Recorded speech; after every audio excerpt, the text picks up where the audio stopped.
नमस्कार फ्रेंड, मैं हूं अनुराग सिंह और आप सभी का स्वागत है। कैसे हैं आप लोग? 77वें स्वतंत्रता दिवस की आप सभी को ढेरों शुभकामनाएं। जय हिंद। कैसे हैं आप लोग?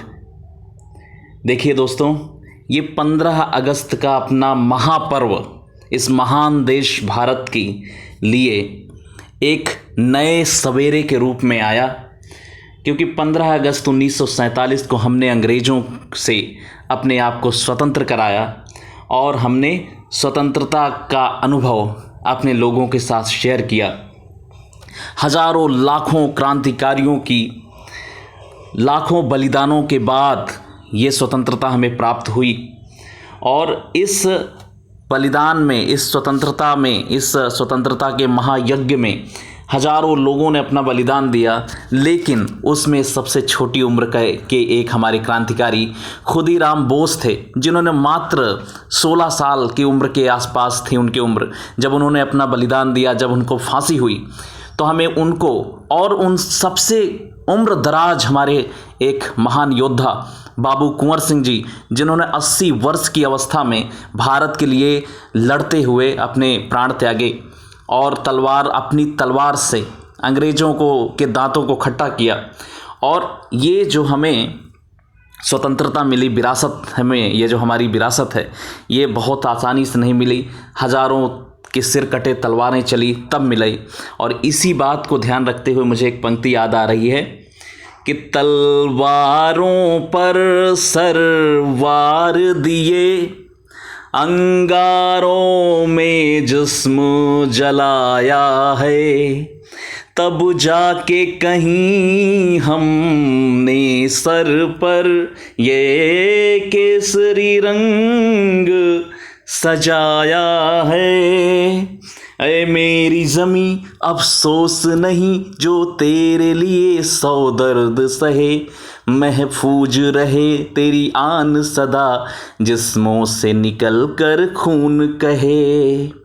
तो हजारों लोगों के कत्लों के बाद, हजारों लोगों की फांसियों के बाद तब जाके हमें स्वतंत्रता मिली है।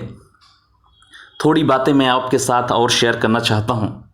देखिए, भारत प्राचीन सभ्यता वाला देश रहा है, जिसका 5000 साल का लिखित साक्ष्य हमारे पास उपलब्ध है। और आप अच्छे से जानते हैं कि दुनिया में भारत का जो नाम है वो केवल भारत के प्राचीनता के कारण नहीं है। भारत ने दुनिया को जीरो दिया। भारत ने जीरो से लेकर दुनिया को शर्ट के बटन तक की चीज़ें, शर्ट के बटन कैसे हों ये तक डिसाइड किया। दुनिया को शून्य से लेकर दुनिया को जो है मैथमेटिक्स, दुनिया को आर्कियोलॉजी, दुनिया को बहुत हजारों चीज़ें, एस्ट्रोनॉमी, कैसे जो है नगर व्यवस्था हो, सारा कुछ भारत की ही देन है। और देखिए, प्राचीन सभ्यता होने के कारण ही हमारे जो है दायित्व भी बढ़ते थे कि हमने हजारों चीज़ों का नया आविष्कार दुनिया के लिए किया। लेकिन जब हम बात करते हैं अपने 15 अगस्त 1947 की, तो हमें कुछ नाम बरबस याद आ जाते हैं और ये नाम बहुत ही इम्पॉर्टेंट है हमारे लिए, किसी भगवान से कम नहीं है। आइए इन कुछ नामों को हम पढ़ते हैं, जानते हैं कौन है ये नाम। भगत सिंह, सुखदेव, राजगुरु, ये तो हमारे लिए त्रिदेव के समान हैं। दूसरी बात आप देखें, तात्या टोपे, नाना साहब, सुभाष बाबू, चापेकर बंधु, जिनका नाम लोग नहीं जानते, ज़्यादा लोग नहीं लेते, वो भी, लाला लाजपत राय जी हों, चंद्रशेखर आज़ाद हों, वीर सावरकर हों, दक्षिण भारत से अल्लूरी सीताराम राजू हों, या फिर जो हमारे पास जनजातीय नेता थे बिरसा मुंडा, उन्होंने अंग्रेज़ों को किस प्रकार हराया, बुरी तरह से उन्होंने अंग्रेज़ों को हराने का काम किया, अंग्रेज़ों से लड़ने का काम किया। लेकिन ये सब तो ठीक है, हम बात करेंगे इस 77वें स्वतंत्रता दिवस पर अपनी महिलाओं की, अपनी मातृशक्ति की, जिन्होंने इस महासमर में अपने आप का बढ़ चढ़कर अपना सहयोग दिया। और देखिए, हजारों ऐसे नाम हैं जिनसे हम परिचित नहीं हैं, जिनमें 2-4 नाम मैं आपको बताता हूँ। रानी वेलु नाचियार, इन्होंने तमिलनाडु में अपनी सेना गठित की जब इनकी पति की मृत्यु हो गई अंग्रेज़ों से लड़ते हुए, और अंग्रेज़ों के दांत इन्होंने खट्टे किए, अंग्रेज़ों को हराया इन्होंने। इसी कारण इनको तमिलनाडु वीर मंगई कहते हैं। रानी गेंदिल्लू का नाम आपने सुना होगा, मणिपुर से इन्होंने स्वतंत्रता का नेतृत्व किया। दुर्गा भाभी आपने जानते होंगे, इलाहाबाद में इनका जन्म हुआ था। इन्होंने जो है हिंदुस्तान रिपब्लिकन सोशलिस्ट जो हमारे पास एक HSRA थी, उसका जो है इन्होंने बड़ा उसमें अपना योगदान दिया। झलकारी बाई हों, रानी बाई हों, हमारी जो हमारी रानी लक्ष्मीबाई हैं, उनकी सेविका के रूप में झलकारी बाई ने काम किया, लेकिन जब ज़रूरत पड़ी तो अपना सर भी कटाया उनके लिए।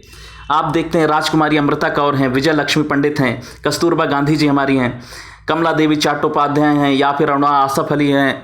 आप ऐसे हजारों नाम देखेंगे, सरोजनी नायडू, हंसा मेहता, कल्पना दत्ता, एनी बेसेंट, ऐसे बेगम हजरत महल हों, या फिर कानपुर से हमारे जो है अजीजन बेगम हों। हजारों लोगों ने भारत के स्वतंत्रता समर में अपनी आहुतियाँ दी, अपने आप को खपा दिया। तब हमें अपना ये 15 अगस्त इतना अच्छा सा हमें मिला। 15 अगस्त के हम इस पर आप कुछ भी बोल सकते हैं, कुछ भी कह सकते हैं। तो हजारों सालों के भारत की गुलामी, करीब करीब 1000 सालों की भारत की गुलामी से 1947 को जो हमें स्वतंत्रता प्राप्त हुई। मैं केवल अंग्रेज़ों की गुलामी नहीं कह रहा हूँ, मैं मुस्लिम आक्रांताओं की गुलामी की बात भी कर रहा हूँ, इसलिए मैंने 1000 सालों की गुलामी की बात की। और ये 1000 सालों की गुलामी से हमें मुक्ति मिली और हम भारत को आगे लेकर चले। मुझे एक लाइन और याद आती है, भगवान श्री रामचंद्र की वो लाइन जो वाल्मीकि रामायण में लिखी गई। भगवान श्री रामचंद्र कहते हैं कि अपनी जन्मभूमि के लिए वो क्या कहते हैं जननी जन्मभूमिश्च स्वर्गादपि गरीयसी, यानी जननी यानी माता और जन्मभूमि से अच्छा स्वर्ग भी नहीं होता, या स्वर्ग से भी अच्छा होता है। और एक चीज़ और आपसे शेयर करना चाहता हूँ कि महो उपनिषद हमारा है, उसमें एक लाइन आती है, अयम निजः परो वेति गणना लघुचेत साम उदार चरिता नाम तो वसुधैव कुटुंबकम। हमारे ऊपर कितने लोगों ने अटैक किया हो, कितने आक्रमणकारियों ने हमारे ऊपर अटैक किया हो, लेकिन हम सबको अपने बड़े हाथों के साथ सभी को स्वीकार किया, भारत में सभी को शरण दिया, सभी ने भारत में अपनी जगह बनाई। और उसी का परिणाम है कि हमने, ये सब किस चीज़ का परिणाम है? ये सब परिणाम हमारे उदार चरित्र वाले, वसुधैव कुटुंबकम वाले हमारे व्यवहार का। तो इन्हीं बातों के साथ आज की अपनी इस वीडियो का मैं अंत करता हूँ। लेकिन इस बहुत हमारे महान पर्व को अपने दिल में सजो कर रखने का समय है। इसे समझने, सीखने और आगे इसमें किसी प्रकार की बाधा ना आए, हम एक अच्छे राष्ट्र बने, महान राष्ट्र बने, इसकी ओर हम और आगे तेज़ी से बढ़ें, यही मेरी शुभकामनाएं हैं। आप सभी को एक बार फिर से 77वें स्वतंत्रता दिवस की आप सभी को बधाई। जय हिंद, जय भारत।